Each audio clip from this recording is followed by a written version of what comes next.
Last year I bought and imported the Pixel 6 and was really excited to use it. But after using it for a couple of months, I did not like the experience and sold it. There were 3 major complaints I had with the Pixel 6. The weight and size, fingerprint sensor, performance and efficiency of Tensor chip. So the $1,000,000 question that arises is, has Google fixed those issues with the Pixel 7?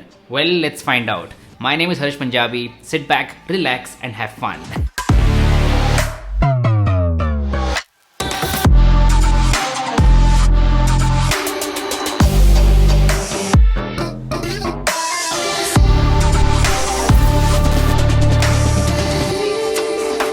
Now this time around, Google has officially launched Pixel 7 over here in India. So you don't need to import it from States or some other country. You can buy it right here in India. And the price is 59,999. Basically 60,000. But I pre-ordered this smartphone and got a pretty sweet deal. I got it under 50,000, which is excellent for this smartphone. So make sure even you look out for offers because there are going to be quite a few with this smartphone. So now that you know the price, let's talk about my first impressions with this smartphone. I just got the Pixel 7 today. So this is going to be a first impressions video, not a full review. That will be coming later on. Let's start by talking about design and build quality. Design-wise, Pixel 7 is very similar to Pixel 6. It follows the same design language, which I do like, especially with the camera visor. Speaking of the visor, it is a metal visor as compared to glass on the Pixel 6, which is a welcome upgrade. Metal looks much better, and it is a matte finish on this Pixel 7, which I absolutely like. Google has also made improvements with the size and weight of this smartphone. Pixel 7 is ever so slightly smaller as compared to Pixel 6, and it is lighter as well, which means the phone is more comfortable to use, and now this does not feel like a brick. It feels like a comfy smartphone and I can easily use it. So my number one complaint with the Pixel 6 was about the weight and how uncomfortable it was, and Google has resolved it. Also, I absolutely love this white color. It looks minimal, it looks classy, and yeah, this white color, which is called as snow, is the one that you should get. That's just my preference and I hope it's yours as well. Also, Pixel 7 feels very polished overall. It feels a more complete smartphone as compared to Pixel 6 in terms of build quality as well. So as soon as I unboxed this phone, I felt that this phone is more polished. This gets me to my second complaint, and that is fingerprint sensor. Has Google improved the fingerprint sensor with Pixel 7? Yes, they have improved the fingerprint sensor and it is better. It is not the fastest out there, but it is definitely better as compared to Pixel 6, and now you get the option of face unlock as well. So finally, you have a second biometric authentication method, which is face unlock. Face unlock works really well. It is fast, accurate, and I'm glad that Google has introduced it after a million years. So for biometric authentication, you are sorted. You get a better fingerprint sensor and face unlock as well. So complaints number 1 and 2 have been resolved. What about the third complaint? Now before we move forward, this video is brought to you by the Dot Company. The Dot Company is our own brand and we make some awesome stuff. Minimal t-shirts, high quality wallets, 100% cotton shirts, and a bunch of other things. So definitely check out Dot Company by clicking the link in the description box below. And as a bonus to all of you guys, you can avail free shipping by using the code Technolobe. So happy shopping. Dot Company is excellent.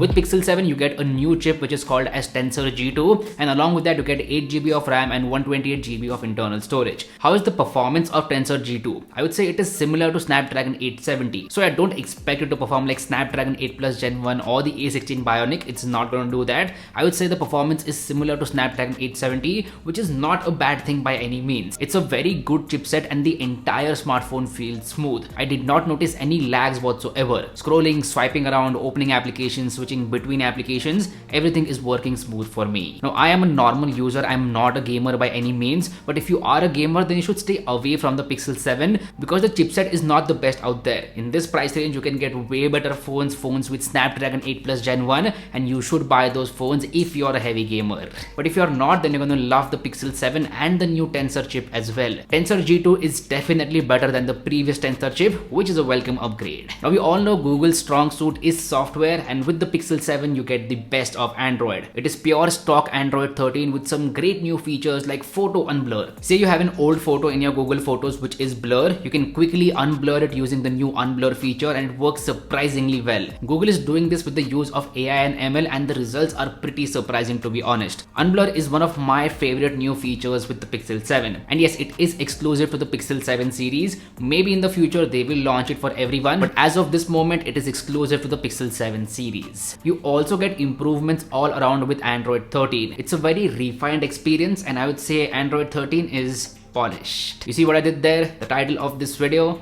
polished. And yes, Google has optimized the software in a very good way for the Tensor G2 chip. So performance-wise, Tensor G2 is definitely an upgrade. But what about efficiency? Well, in that aspect as well, it is better as compared to the previous generation. So with the Pixel 7, you get a 4355 mAh battery, and this battery has been great in my initial testing period. I did not notice any major battery drain whatsoever. The battery life on Pixel 7 in my initial testing period has been great. So for now, I can say that Tensor G2 is definitely more efficient as well.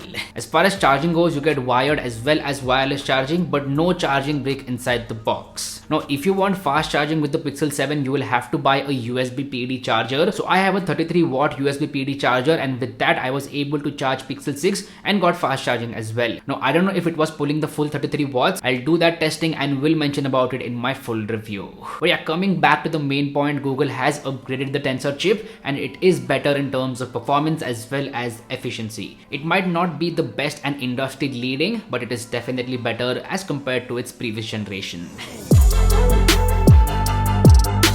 This gets me to one of the main things with this smartphone, and that is the cameras. So on the rear side, you get the same cameras as last year, a 50 megapixel wide camera plus a 12 megapixel ultra wide angle camera. And on the front side, we have an upgrade. It's a new 11 megapixel selfie camera. How are the photos? Well, the photos are excellent with the Pixel 7. Really good photos with great dynamic range. The high dynamic range or HDR mode is one of the best out there in Pixel smartphones, and Pixel 7 is no exception to that. Shadows and highlights are exposed in a beautiful way, and the image processing is top notch. The photos are also very sharp and detailed, so no issues over there. If you want to edit the photos later on, you can definitely do so in Lightroom or something like that. As a matter of fact, here are some photos that I quickly shot with the Pixel 7 and have edited them using Lightroom Mobile on the Pixel 7 itself. Do let me know what do you feel about these photos in the comments section down below. One thing that is great this year is the color consistency between the main and ultra wide angle camera. The colors are consistent. There's not a big shift in them, which I do appreciate. I feel that Tensor G2 is again coming into play over here. The image processing is better, and that is because of the new chipset. I really like the photography experience with Pixel 7. Main as well as the ultra wide angle camera are shooting some of the best photos out there.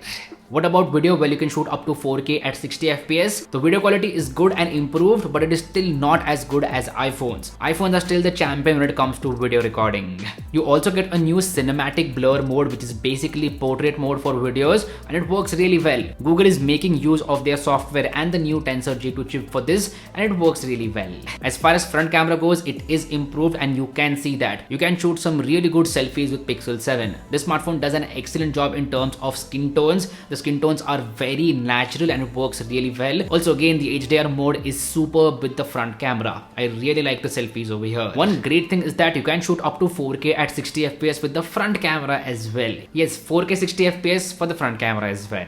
Alright, this is a very quick front camera video test with the Google Pixel 7. Now you guys let me know about the video quality as well as the audio quality coming out of this device in the comments down below. I'm shooting in 4K at 30 FPS. All in all, the camera experience with Pixel 7 is top notch. This gets me to other things. The display is almost same like last year. It is smaller at 6.3 inches, Full HD plus 90Hz OLED panel, and 90Hz is working like a charm. So scrolling and swiping around is smooth because of the 90Hz refresh rate. You also get IP68 certification, which means you have protection from dust and water. So if you are using your smartphone in the rain or something like that, you do not need to worry about water damage. One weird thing is that you get a Corning Gorilla Glass 3 protection on the front side. So you will have to use a screen guard or a tempered glass. So as soon as you get this smartphone, do that. Buy a screen guard or tempered glass. That is very important. And maybe a case as well. The buttons are extremely clicky and tactile, so no complaints over there, and overall the entire phone feels solid. And yeah, one more point, the speakers are great, the volume levels are good, and the sound does not distort. To sum it all up, my first impressions about the Pixel 7 are very positive. This is a very complete and polished smartphone, and I cannot wait to test it out further. So make sure you hit that subscribe button, because the future videos on Pixel 7 are going to be nothing short of excellent. So that's been it. These were my impressions about the Pixel 7. Do let me know how you feel about this video in the comment section down below. If you like this content, go and hit that like button, and if you haven't already, please subscribe to the channel. It would mean the world to me. My name is Harsh Punjabi, and I'll see you guys in the next one. Bye bye.